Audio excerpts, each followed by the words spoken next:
জওয়ালকে kitchen থেকে আবার সবাইকে স্বাগত। আজকে আমি আর একটা রেসিপি বানাবো। এটা হচ্ছে তোমার গিয়ে ফ্রেঞ্চ ফ্রাই, মানে আলু দিয়ে এটা ফ্রেঞ্চ ফ্রাই বানাবো। তো তার জন্য আমি বড় বড় 3টে আলু নিয়েছি। তো এই আলুগুলো খোসা ছাড়িয়ে দিয়ে ভালো করে জল থেকে ধুয়ে তারপরে আমি আবার পরের প্রসেসটা করব। তো এখন আমি এগুলোকে ছাড়িয়ে নিয়ে করে নিই। এবার আমি এগুলো খোসা আমি ছাড়িয়ে ভালো করে ধুয়ে নিয়েছি। এবার এগুলোকে আমি লম্বা লম্বা পিস করে নেব। আর ফ্রেঞ্চ ফ্রাইয়ের পিসগুলো সব সময় বেশ বড় বড় করে কাটতে হয়। তো আমি এখানে মুখের দিকে একটু কেটে বাদ দিচ্ছি, তাহলে এগুলো সমান মতন হবে।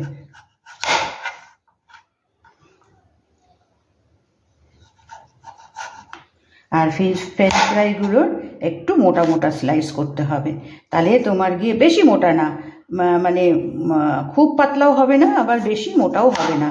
এই যেমন ধরো আমি এটা করেছি, কেমন এটা যখন আমি আবার এটা স্লাইস করব, ধরো এটাকে আমি 4টে স্লাইস করলাম, কেমন এরকম লম্বা লম্বা আমি এরকম স্লাইসগুলো করে নেব, তাহলে বেশি মোটাও হবে না, বেশি পাতলাও হবে না। তো আমি এইগুলো এইভাবে করে নিই, স্লাইসগুলো করে নিয়ে তারপরে পরেরটা। এবার আমি এইগুলোকে ভালো করে কেটে নিয়েছি, কেমন মানে খুব বেশি মোটা না, আবার খুব বেশি পাতলা না, তাহলে ভাজার সময় তাহলে মানে কাঁচা থাকবে বা তোমার বেশি হয়ে যাবে। তো এবার আমি এটাকে 2-3 বার ভালো করে জল দিয়ে আলুর যে স্টার্চটা আছে সেটা এবার ভালো করে ধুয়ে নিই। এবার আমি এটাকে ধুয়ে নিয়েছি ভালো করে, আর গরম জল বসিয়ে দিয়েছি। এখানে আমি 2 চামচ নুন দিলাম।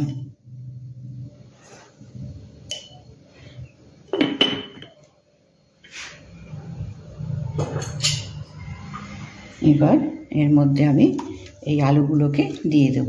সেদ্ধ করব না কিন্তু, শুধু একটু গরম জলে ভাপিয়ে নেব আর কি, যাতে নুনটা এর আলুর ভেতরে মিশে যায়। ভাজার পরে যাতে মানে লবণ মানে নুনটা এই আলুর মধ্যে টেস্ট হিসাবে আসে। তো এটা এবার ফ্লেমটা বাড়িয়ে দেব। জাস্ট জলটা ফুটবে, তখন আমি তুলে নেব।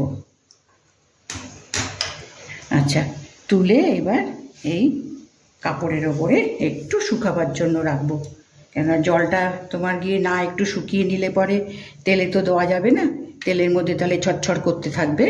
সেই জন্য এই কাপড়ের ওপরে একটু দিয়ে দেবো, মানে নিচে মোটা কাপড়টা দেবো আর ওপরে একটু ঢাকা দিয়ে নেব।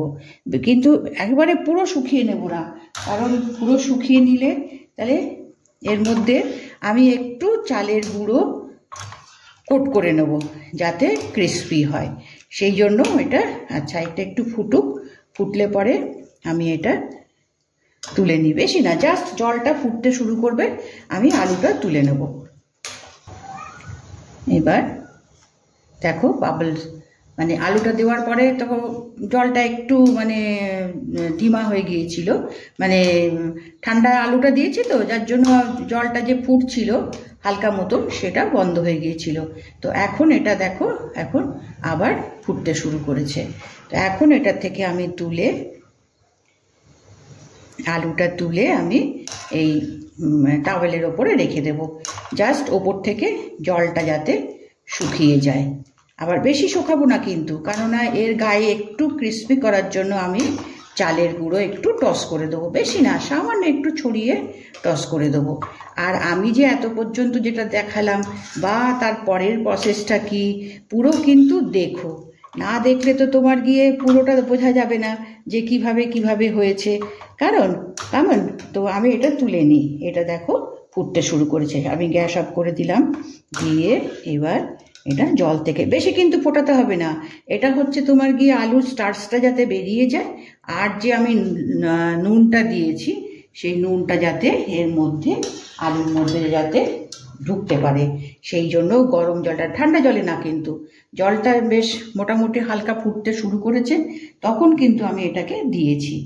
দিয়ে তারপরে আবার একটু ফুটতে শুরু করেছে, কেননা ঠান্ডা জল থেকে তুলে আমি আলুগুলোকে এর মধ্যে দিয়েছিলাম, তো দেওয়াতে এটা তোমার গিয়ে ফোটাটা একটু কমতে শুরু করেছিল। এবার কি করব, আমি এটাকে আস্তে করে যাতে লম্বাগুলো ভেঙে না যায়, তো আমি এটাকে এই ইয়ে দিয়ে ঢেকে রাখলাম।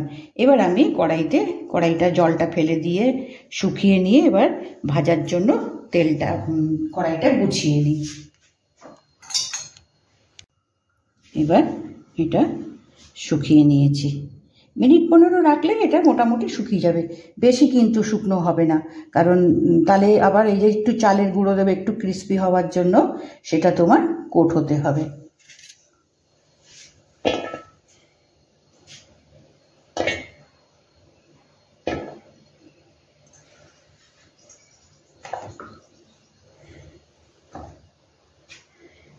এটা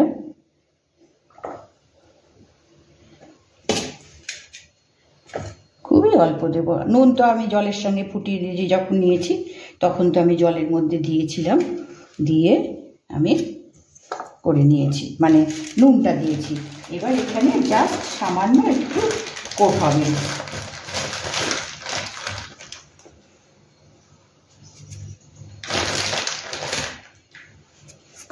সামান্য, বেশি না।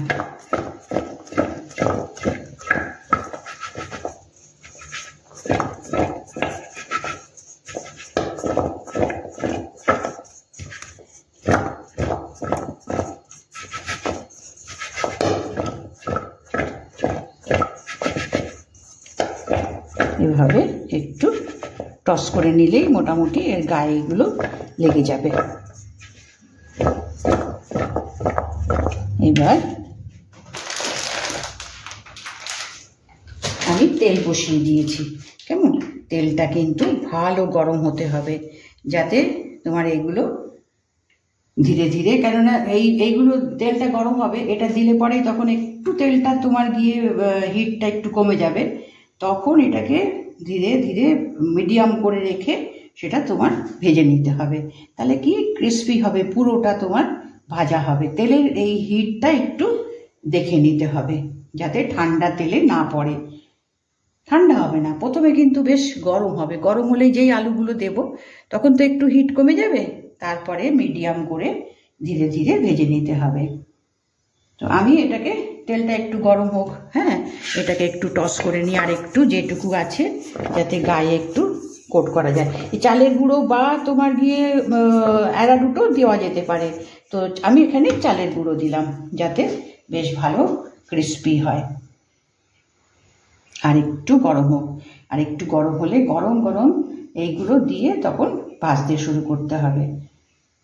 এই ফ্রেঞ্চ ফ্রাই আমরা বাইরে গিয়ে খেয়ে আসি, কত মানে ভালো লাগে, আর আমরা তো দেখি তোমার ম্যাকডোনাল্ডের থেকে কোনো খাবার কিনলে ওরা প্যাকেট ভর্তি এই ফ্রেঞ্চ ফ্রাই দেয়, তো এটা যদি ঘরে আমরা বানিয়ে, আর এটা বানিয়ে কিন্তু এটা মানে এয়ারটাইট ডাব্বাতে রেখে 1 সপ্তাহ খাওয়া যায়, আমরা তো খাই ডালের পাশে আলু ভাজা করে, তো আমরা খাই, তো সেটা একটু এইরকম প্রসেস করে নিলাম, নিয়ে বানালে পরে ক্রিস্পি সুন্দর হবে। আচ্ছা, তেলটা এখন বেশ গরম হয়েছে, এবার এর মধ্যে আমি এই আলুর এগুলো ছেড়ে দেবো, কিন্তু ভাজার জন্য এতে জায়গা চাই, সেই জন্য একসঙ্গে বেশি না, মোটামুটি তোমার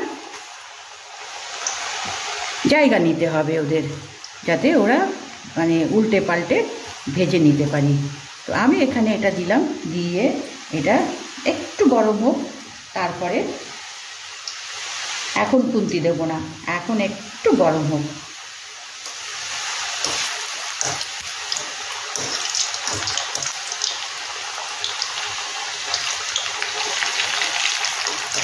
এবার একে একটু ওপর নিচ করে আমি এগুলো ভেজে নিই।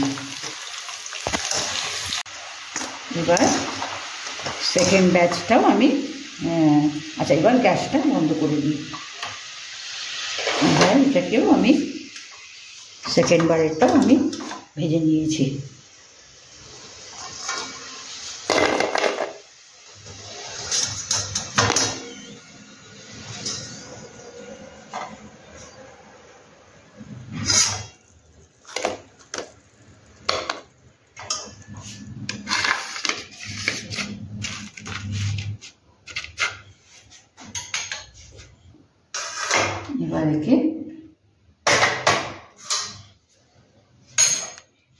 এবার একে আমি প্লেটে তুলে দিই।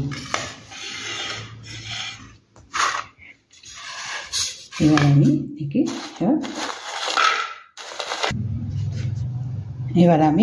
ডিশে সব তুলে দিয়েছি।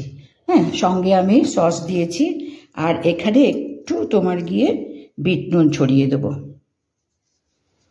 একটু অল্প বিট নুন দিলাম, আর এখানে তোমার গোলমরিচ গুঁড়ো।